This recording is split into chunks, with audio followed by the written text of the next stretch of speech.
Hi, this is Hamsika, and welcome to Stories with Swansea Presents The Real Deal, where we discuss and dissect everyday situations that influence and shape our lives.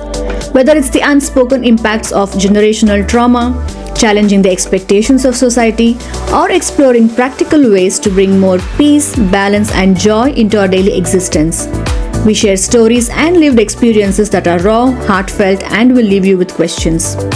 So, if you're looking for a podcast that feels like chatting with a friend about the real, relatable parts of life, you have come to the right place. Let's cut through the noise and get straight to the matter with no filters and sugarcoating. Because this isn't a fictional deal, it is the real deal.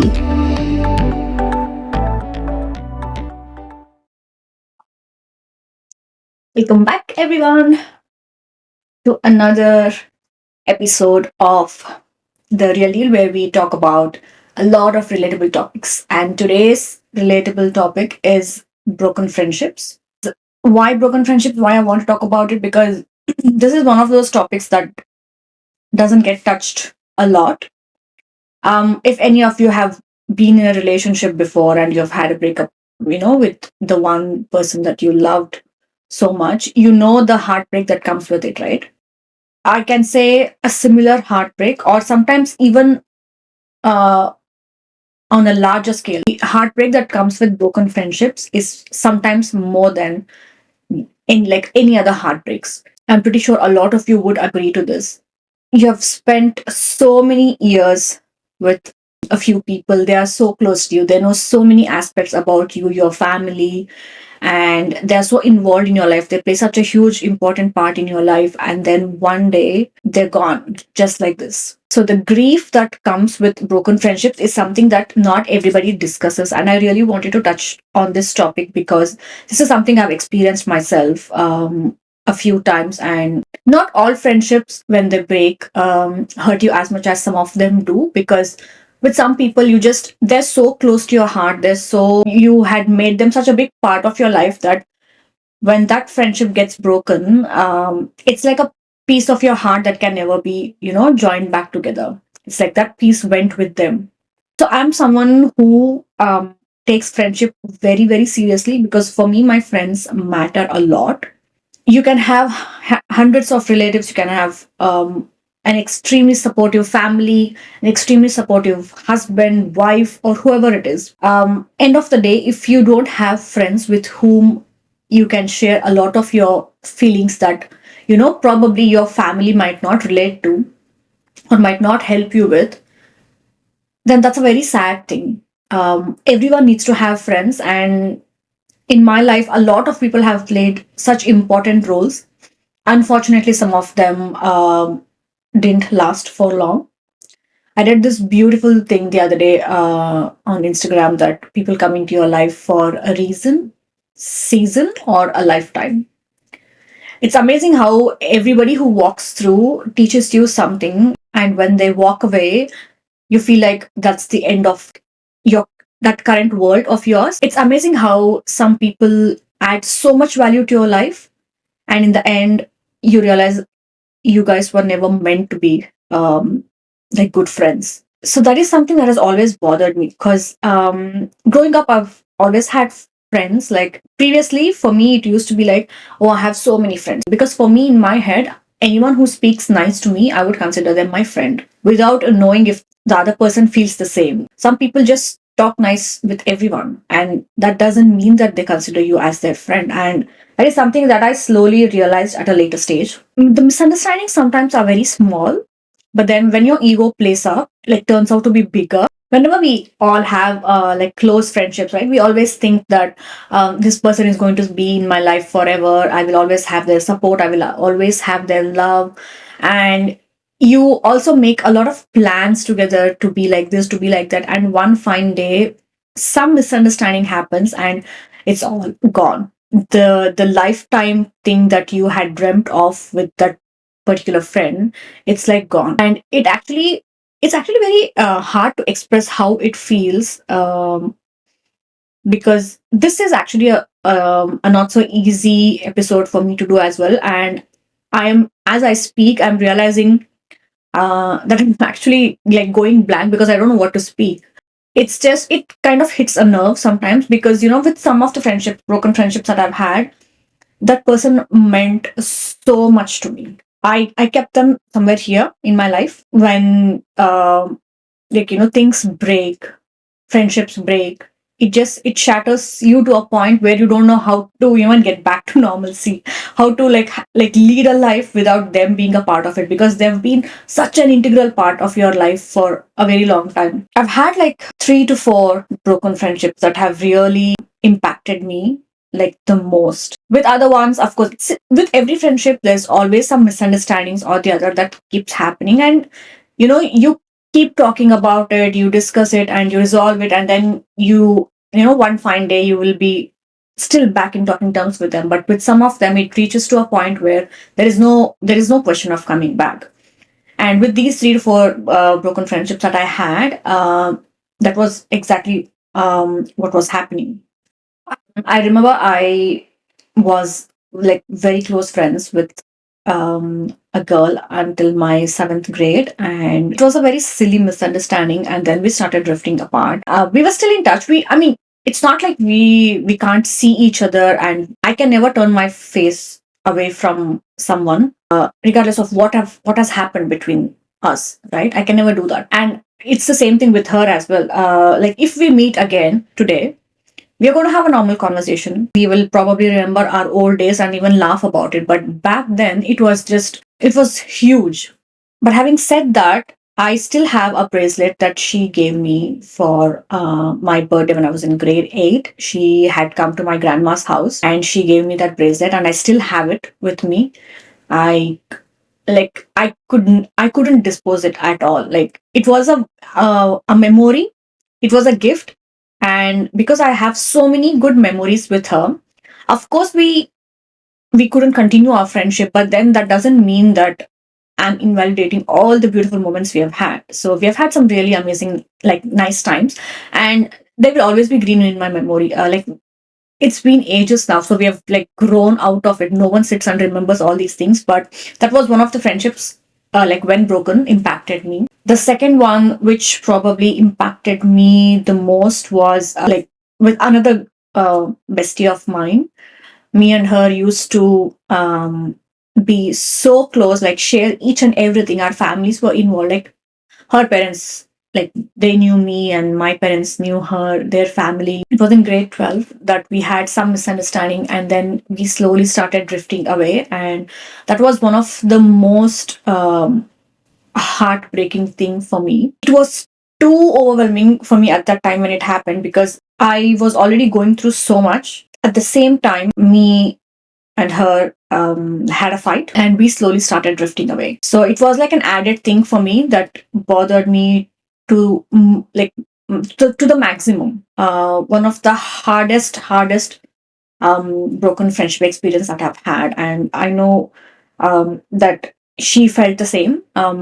It's not easy for both the parties, especially when both of them are invested in that relationship. And when I say relationship, it's a friendship that I'm talking about. The heartbreaks that happen with the person that you're in love with, it's the way you explain it is different. The way you explain the broken friendship is different. So it's very difficult to put it in words, but I know it was the same for her. She went through that phase as well, where she was extremely hurt and stuff, and I went through the same phase as well, where I was extremely hurt. Now, if I think back, I feel like maybe we could have sorted everything out, but it didn't happen. Until date, it remains as one of the most you know heart touching thing for me. I have a lot of things that I've kept it safe with me, like some of the letters that she gave me, like some of the things that she wrote about me in. So there was this trend of writing slam books and stuff back when we were in the 90s. So she had written a lot of nice things about me, and we used to exchange letters as well about like how we feel about each other. And then if I go back and read all those ones, it makes you feel so happy, and you think of all the good times that you have had, and the bitter memories, they just erase off. Like even with her, if we meet again, I don't think we will have a cold shoulder or just walk away and stuff like that. We have met after that as well. Like we have met quite a few times, and I'm still in touch with her. but not as in like you chat every day and things like that. Once in a while, here and there, we just have a chat, and everyone moves on, and so have we. When I moved here to Australia, I've had a couple of broken friendships here as well, which of course impacted me to an extent that I cannot explain.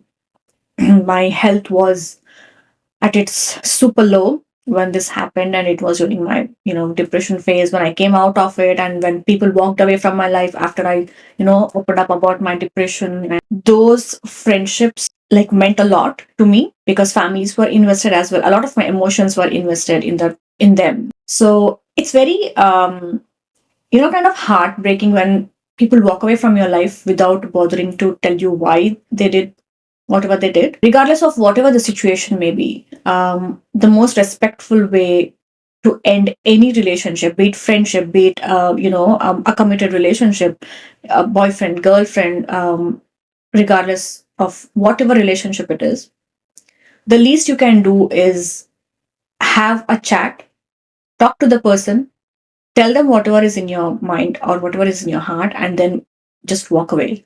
Because for the thousand good memories that you have had, that's the least you can do to end that relationship. Like there needs to be some respect shown, right, for the amazing, amazing memories that we all have had together. So all of a sudden, randomly one day, you stop talking to a person, regardless of whatever might have happened. It's not fair. It's not fair for that person at all to leave them hanging around like that. It's just not done. I would never do something like that. Like with my other broken friendships that I've had, we knew that we were drifting apart, and then it was like a conscious decision that was taken that that's it. After this, there's nothing that can be done. And you have that conversation and you move on. It's like taking someone to a highway, just dropping them in the middle of the road and just driving away. Like you don't know what why they did. You don't know how to get back.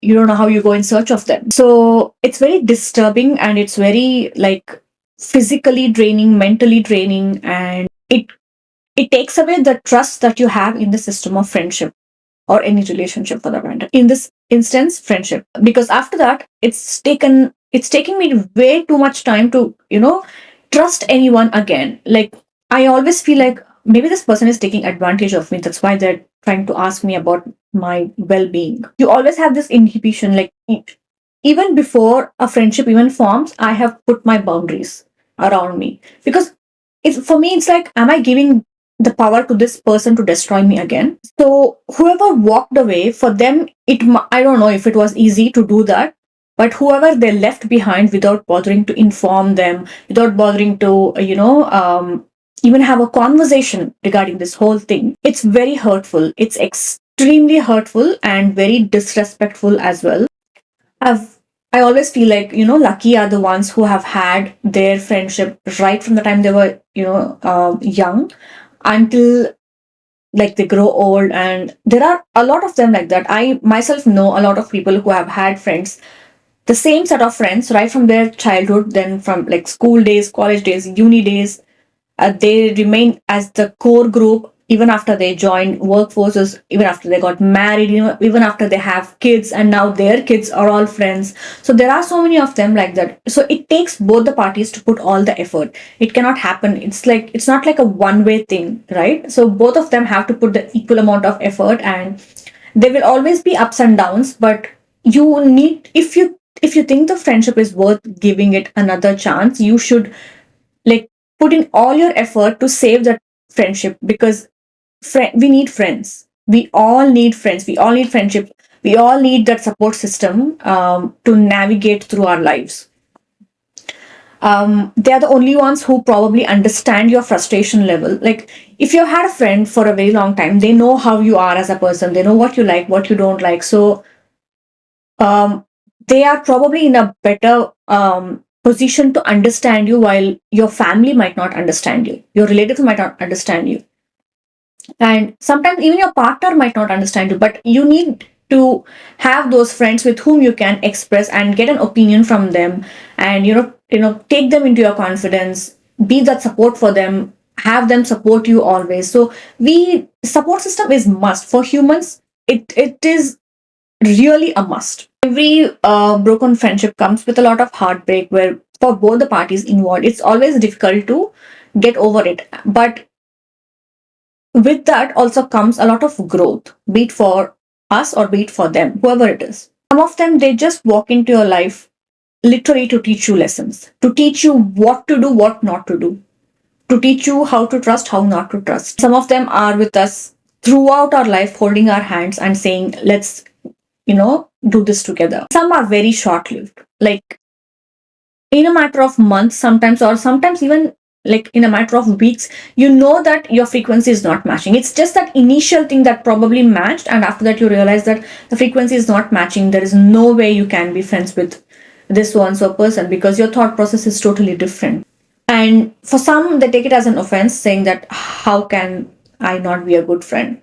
But every person thinks differently. I might be good to someone, but I might also be bad to someone else. Like just because my thought process matches with one person doesn't mean it matches with everyone else. I might be a friendly person, but that doesn't mean everyone likes friendly people. Like we can never be good to everybody. Like if everybody, there's that famous thing, right? Where it says, if everyone likes you, then that means there is some issue with you. Either you have to be a people pleaser and change yourself accordingly. And I relate to it because I was like that at one point because all I wanted was friendship. All I wanted was friends. For me, at that point, it was quantity over quality. And this quantity was only in my head because I was the one who was thinking everyone talking to me friendly, in a friendly way, in a nice way, is a friend.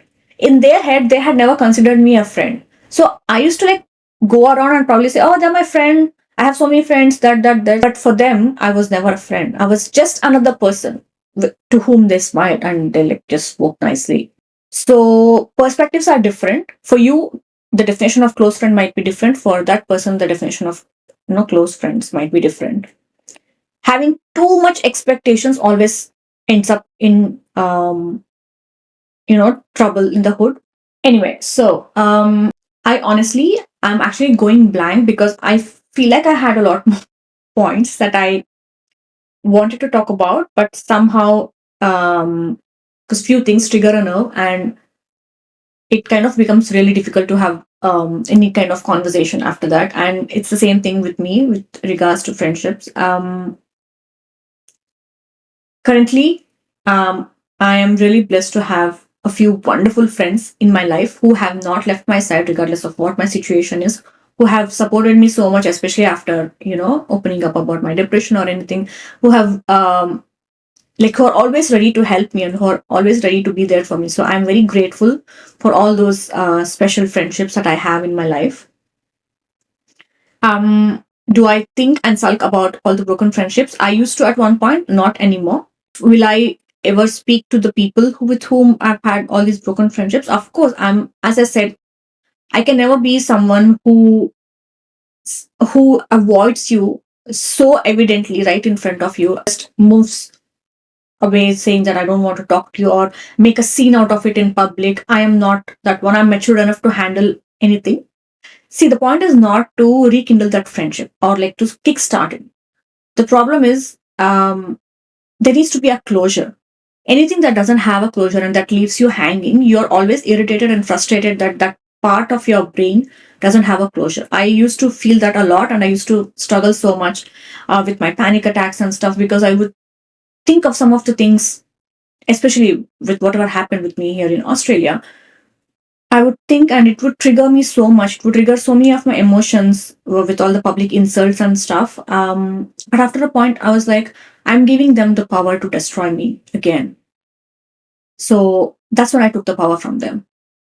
And that led to my growth. I feel like whatever happened, happened for the good in the interest of both the parties. So everyone has moved on. So have I. Anyway, so if any of you have any stories of broken friendships which you probably haven't, had a chance to express it with someone or get that support from someone, you can, send me a DM, send me a message, or even let me know in the comments what you went through or how you navigated through this and what is it that you learned, what is it that led to your growth. And yeah, I would love to chat to anyone who wants to have a chat about this because I know it's not easy. Like as I said, like even to talk about it, I'm going blank. I still don't know. I know that I'm missing out on talking about a lot of things, but I cannot remember now. Like I've just gone blank. And I know it's the same thing with a lot of you over there. Like sometimes it just hits like very deeply and emotionally, and then you cannot get over it for a very long time. So if you ever feel like that, take your time and like please do let me know what you feel, and I would really really like to read your comments and your messages, your DMs. So keep them flowing. We will catch up again in our next episode. Until then, oh, until then, bye bye. Thank you so much for listening to today's episode.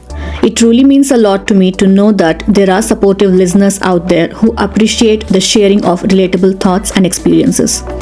If you liked and related to what you listened to today, let me know in the comments. And also, please support by following, rating, and sharing the podcast on Spotify and YouTube. The related links are all in the description.